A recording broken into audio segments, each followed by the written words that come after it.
asalaamaaleykum àdduna bi yëpp ñu ngi leen di nuyu di leen dalal si suñu numéro 1 émission entrepreneuriat ci seen chaîne préférée la chaîne Yaye Faydu TV. émission bi nag entrepreneuriat la li ñu ciy wax mooy lan koo xamante ne bii képp koo xamante ne bii jug nga rek pour jéem a développer sa gox développer sa réew moo xam ci n'importe quel domaine boo xamante ne bii yaa ngi ciy yëngu ñu préféré tey ñëw dalal suñu benn gan koo xamante ne bii mu ngi yëngu si wàllum studio wàllum production mais production mélodie divine lépp tout ce qui est religieux ci moom loolu lay yëngu def production am artistes yu bëri yoo xamante ni mu ngi liggéey ak ñoom mu nekk président directeur général benn label bu mag bu siiw boo xamante ne mu ngi def liggéey bu mag ci wàllum musique religieuse ñu koy tuddee Baye Diab Seck kon Sénégal ñu ngi leen di présenté Baye Diab Seck di la jox kàddu gi Baye Diab war nga wax waa Sénégal yow yaa kan fan ngay tàmbali. bismillaahi rahmaani rahiim di leen ziar yéen ñëpp ñi seetaan en direct di téléspectateur Yaye Faydu TV Baye Chérif mu ngi nuyu di nuyu tamit PDG Yaye Faydu papa ñu gën nga xam ci Yaye Faydu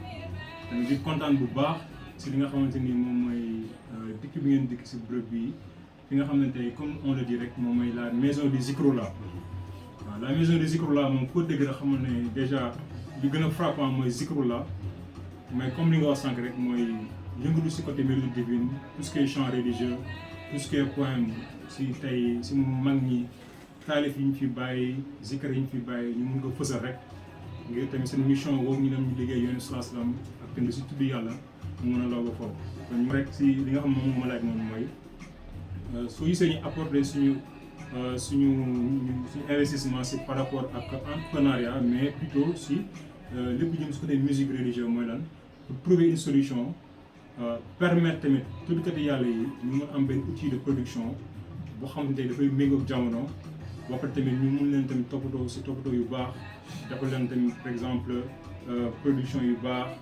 dafa leen tamit ay album yu baax ak qualité tamit bu xamante ni tey comme ni mu gën a li nga gën a xam ne adduna bii ñu toll nii tey lépp dafay jëm ak qualité waaye nag ñun nekkul qualité rek mais dafa am loo xam ne nii mooy li am solo mooy pour mën a yar société bi parce que tamit nit ku nekk lépp lay def fu ñu toll nii war nga mën a yar société bi sur le droit chemin bi nga xamante ni moom mooy di yàlla ak yonent bi sallallahu alayhi wa sallam ak mag ñu baax ñi donc tey mun ne ne lu waral loolu rek mooy lan dimbali tuddkati yàlla yi pour résumer waaw dimbali leen ñu mën am bërëb boo xam ne ñuy dugg uniquement pour def seen production seen zikar ak toppatoo bu baax donc loolu moo waral par exemple ñu taxawal Mélopée bi. laaj sa réalisation ci wàllu studio Mélopée bi nga yor. yan réalisation nga defagum yan clip nga produire nga defagum yan artiste nga defagum seen album wala seen single. ba nga xamante ne bi tey lii mën nañ ci teg baaraam. mais lii nii liggéeyu Mélopée bi la. waaw bon alhamdulilah maa ngi sant yàlla bu baax di nuyuwaat ñëpp encore donc maa ngi profité tamit di ziar tamit di nuyu Baye Dambo Yaay parce que moom tey moom mooy de lead vocal bu Awlaadi Zikr yaakaar naa ñëpp xam nañu si àdduna bi si tudd yàlla si kër Mawlana Cheikh Ibrahima rawatina kër Baye ña Mayra Fall aussi bu waaye Baye donc maa ngi lay nuyu tamit di nuyu waa Awlaadi Zikr bi yëpp di leen bëggee di leen ñaan yàlla dafa leen succès ak ndam ci seen liggéey bon di waxaat rek ñun jot nañ liggéey suy ak artistes yu bëri donc je pense que tey déjà rek firnde bu gën a simple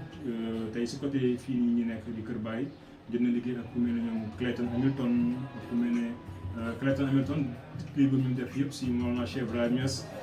muy premier clip bi Baye Niass ak Tijani Barhama ak bu mu mujjee génne si gàmmu daaw bi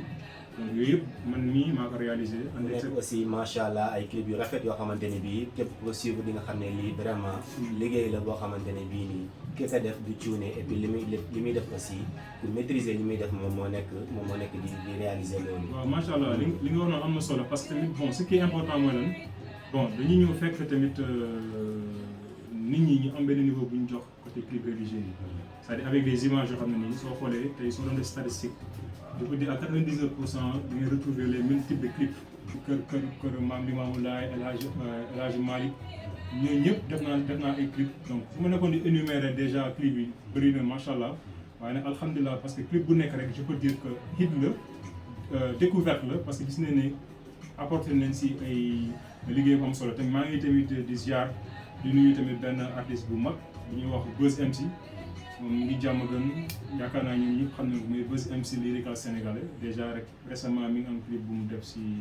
macha allah si wasilam Yandey mu bàyyi ñu ngi koy ziar tamit bu baax Yandey mu bàyyi di ko ñaan yàlla wér ak fan ak xadaram bi yëpp mu doon clip boo xam ne tamit innovation la si côté musique religieuse apporté nañ si clip bu am solo am tamit signification yu am solo am valeur yoo xam ne nit ñi di ko gis rek da ngay dellu si yàlla da nga si gis taar waaye tam taar boobu tamit nekk uniquement fashion si zaar mais tamit pour mun a retrouver valeur yi nga xam ne tey moom mooy valeur islam si colin yu rafet jigéen yu sell parce que tamit àdduna dafa doy waar jaxasoo ba tey fu mu toll audiovisuel bi ma diga lu muy yàq moo bëri lu muy defar donc nag mélopée bi nag moom lu tax mu jug mooy lan ñëw wane lu baax yaraat nit ñi defaraat jikko yi si lu baax. tey jii yow nga jukko bàcc sa waar. bu weesoo loolu noonu est-ce que ci milieu production milieu clip milieu chant religieux yi. est-ce que am na ay problèmes spécifiques yoo xamante ne bi yéen moom ngeen di jànkuwanteel ci biir milieu bi. waaw c'est-à-dire bon tout d'abord xam nga audiovisuel dafa cher. bon déjà studio bi tey bu ñu ko taxawalee donc on a investi beaucoup d'argent. même sax su nekkee nag gagné yu si lu bëri sax mais dañu gën a tamit ñu ngi si liggéey yàlla aussi te ñu ngi si def social bi mooy lan tey artiste bi si doon fay 100 francs soi-disant si benn son si benn studio ñun mën nañu ko defar à 50 francs pour wane ne carrément dañ si apporter ndimbal pour ñoom rek loolu ñu bëgg di tudd yàlla mu mën a doon loo xam ne tey day yomb donc yooyu nag maanaam bon ñun dañ ci séntu ndimbalu yàlla parce que tamit nit mënu la dimbale ndimbal gi jeex waaye nag ndimbalu yàlla mooy lu xam ne ni soo ko amee du jeex mukk te wax dëgg yàlla li ñuy def ni tamit ndimbalu yàlla ñu ci séntu donte métti na bëri na ay charge des fois da nga dugg sax dara sax waaye après da ngay gis ne sax xaalis di si dugg mais nag loolu yëpp maanaam mbégte rek la parce que tamit ñu ñoo opté ngir liggéeyal yàlla ci à travers tout ce qui est marketing digital tout ce qui est audiovisuel tout ce qui est réalisation vidéoclip donc di waxaat ne jaamu yàlla yi ne bon ñun yéen lañ fi nekkal en fait parce que bëgg nañ tamit maanaam comme tey képp ki tudd yàlla mun ko dimbale tey nga mën a nekk au top ba tey sa bépp œuvre rek nit ñi mun ci jot te tamit clip yi ñu lay réalisé mu méngoo ak norme yi xam ne tey yeneen clip yi noonu lañ mel waaye nag lépp rek fondement bi doon loo xam ne nii tey lu yàlla gërëm la mooy wane lu baax. dem ba fépp ci àdduna bi ba nga xamante ne bii dañ la ci dañu fay tudd dañ fay reconnaître sa liggéey.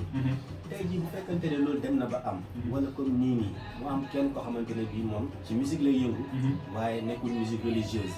mu ñëw ne la Baye Thiam donc bëggoon liggéey ak yow. nga defal ma clip. nga defal ma son. bu boobaa yéen lan nga koy tontu ko. waaw c'est-à-dire bon tey dafa am lu ñu opté mooy lan c'est-à-dire tout ce qui est thématique religieuse en fait bon foofu mën naa éclaircir parce que tey. lépp genre musical ça peut être rap ça peut être lu mu munti doon nit ki mën na si woy yàlla en fait maanaam tey un rappeur peut venir même si beneen label ñëw ne man dama am benn thématique mooy Magal Touba mi ngi ñëw Gàmmu mi ngi ñëw wala man am na lu ma yëg ci sama sëriñ wala si yoon salaam man dama bëgg bind lii si mu doon son boo xam ne dama ko composé def ko hommage sama sëriñ donc déjà loolu je me dis que suñu produit la en fait donc moo kooku mën nañoo mélopée bi taxawu ko defar ko clip ba pare jox ko tamit ay idées parce que ñun suñu spécialisation nekkul lenn lu dul mooy tudd yàlla donc kon pour wax ne carrément kon ñun tënkuñu si rek kii tudd yàlla waaye nag rappeur bi ak même sax képp kii def beneen genre musical sax am na lu mu gëm tey souvent nañu gis des fois bu magal bi ñëwee ñuy génnee clip bu gàmmu ñëwee ñu génnee clip donc ñun tamit pour wax ne ñun tamit ñu ngi fii pour ñoom en fait donc ouverture la en fait mais li am solo mooy nag ñun ñu spécialisé lépp lu jëm si côté diine c'est-à-dire le contenu quoi en fait donc loolu mooy li nga xam ne ni moom mooy suñu objectif voilà. d'accord mu am benn affaire boo xamante ne bi daf ñu frappé bu duggee ci biir studio bi. da nga ci rendre compte que ne fii sëriñ ci Sénégal yëpp pratiquement ñu ngi ci sa biir studio bi. loolu defe naa dafa mel ni luy symboliser na Sénégal ñëpp benn lañ. diine ji ñëpp benn lañ. kon yow ci studio bi mën nañ jàpp ne nekkul di def distinction entre kii tarixa bii la bokk wala tarixa bële wala lii la wala laa la. mais képp koo xamante ni ci wàllu diine la yëngu rek bu ñëwee pour liggéey yow rek yow pare nga. fekk nga ko liggéey da nga ko fekk sëriñ yëpp. par exemple même da nga ko fekk par exemple si confrérie bu nekk fondateur bi ak ñi nga xam te ñoo fi nekk comme xalifa bu wax la carrément mélopée bi maanaam melo ñëpp la parce que lu tax mu nekk melo ñëpp lu muy symboliser mooy yonent bi sallallahu alayhi wa sallam laa ilaha illallah muhammadu rasulullah donc loolu mooy mélodie bi en fait. En plus de cela tamit loolu war la parce que Sénégal nit ñi dañu war a nekk benn àndoo bëggante parce que tamit mag ñi loolu nga fekkoon si ñoom te koo déggee Baye am na relation ak moom borom Touba dégg tamit El Hadji Malick noonu c'est-à-dire su mu ne am na relation ak moom borom Touba mooy lan récemment rek gis nga tamit maanaam si relation bu baax si maanaam si diggante jullit ak jullit ñu mën a nekkee ensemble ci jàmm ak salaam parce que wax dëgg yàlla mag ñu baax ñi ñu maam borom Touba El Hadji Malick Cheikh Omar Foutiyou Tall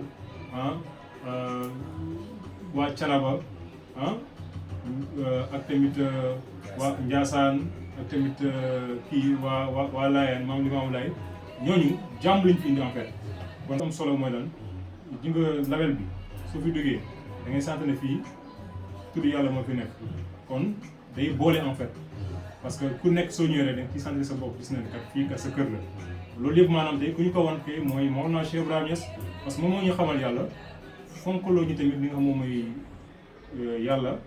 ak tamit gars yi yàlla yi nga xam ne tey seen dund gi yëpp dañ si liggéey yoonu saa sam kon ñooñu tey lu ñu mën def rek mooy jox leen cër gën leen ñaanal yàlla tamit effective yi nga wax tout d'abord bon ñu ngi amoon sax récemment benn concert bu mag bu ñu bëggoon def son lumière jàppoon ko le 14 août mais nag bon malheureusement ak Covid bi changement yi tamit voilà ñu mujjee ko pousse ba ay date supérieure bi ko kaay la ñu ko woon bëri ak yooyu yëpp di ñaan yàlla tamit yàlla jëlee fi mbas boobu may ñëpp jàmm ba xamante ni dina mën a jëlaat beneen date boo xam ne nii incha allah dinañ ko jàppaat yi galaat ko ñëpp na leen may de concert boobu ñu waxoon par exemple de MPDK Advisory Made in Kossy loolu dina amaat incha allah ak waa Miro PV ànd seeg tam télé bu mag bi nga xam ne te moom mooy Yaay Fayda TV bokk suñu sponsor leader yi parce que wax dëgg yàlla seen liggéey bi ñuy def moom wax dëgg yàlla lu am solo la dinañ si ànd ak ñoom ñu couvrir ñu événement bi mu doon wax nañ koy def incha allah invité si ñëpp tamit di wax ne képp bu ñu envoyé lettre d'invitation rek boobu ba léegi dañ koy retenir dañuy jàppal beneen date boo xam ne ni incha allah beneen date lay nekk ñu defaat concert si même place bi ñu ko jàppoon tamit voilà donc en plus de cela tamit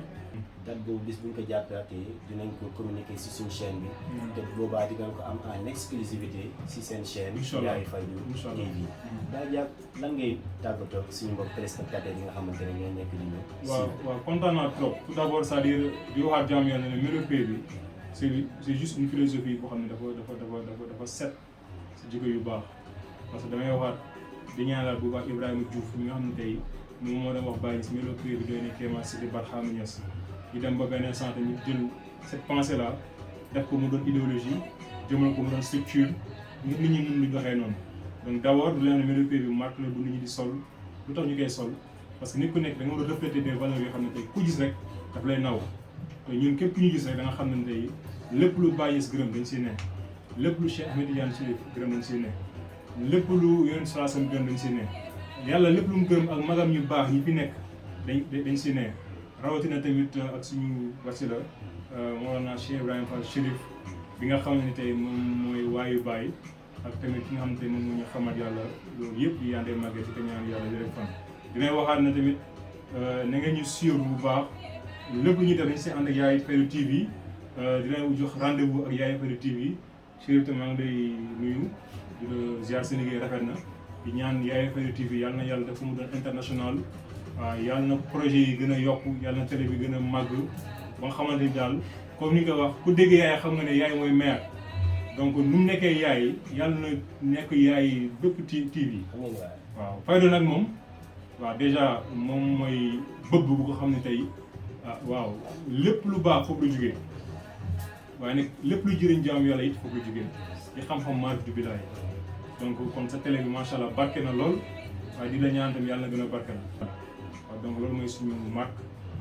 tamit di leen jaajëfal bu baax di kontaan bu baax waaw di leen wax asalaamaaleykum wa rahmatullah yal na yàlla wàcce jàmm si xalam bi yal na yàlla gën a dimbali jàmm yàlla yëpp di ñaan tamit di nuyuwaat képp ku ñu liggéeyal si en tant que artiste ñu ngi lay jaajëfal bu baax di leen joxaat rendez-vous bientôt incha allah ak MPDK Advisory Made in Kossy ak tamit li nga xam moom mooy des Zikla Award ñu war a def incha allah ànd si seen télé Yaay Fayda TV. di wax amiin bu baax si ñaan yi nga xamante ne bii suñu sëriñ bi ñaanal nañu ko ñaanal ko Yaay Fayda TV waaye tamit ñaanal ko mboolem koo xamante ne bii yaa ngi ci réew mi kon ñu wax amiin kon mbokk téléspectateurs yi loolu la woon lii la leen indiloon tey di leen suñu gan gi nga xamante ni mooy Baye Diap di président directeur général bu Melo Pays bi di studio de production boo xamante ne bii nii mu ngi yëngu si wàllum musique religieuse kon noonu la woon émission bi ñu la tëddeewoon kon ñu ngi leen di jox dig daje suñ beneen émission entrepreneuriat war fee dalal keneen koo xamante ne bii mu ngi yëngu si wàllum entrepreneuriat si réew mi fépp fu munti nekk rek dinañ fa dem indil leen ko ngir jox leen ko si seen télé Yaay Fayda merci beaucoup.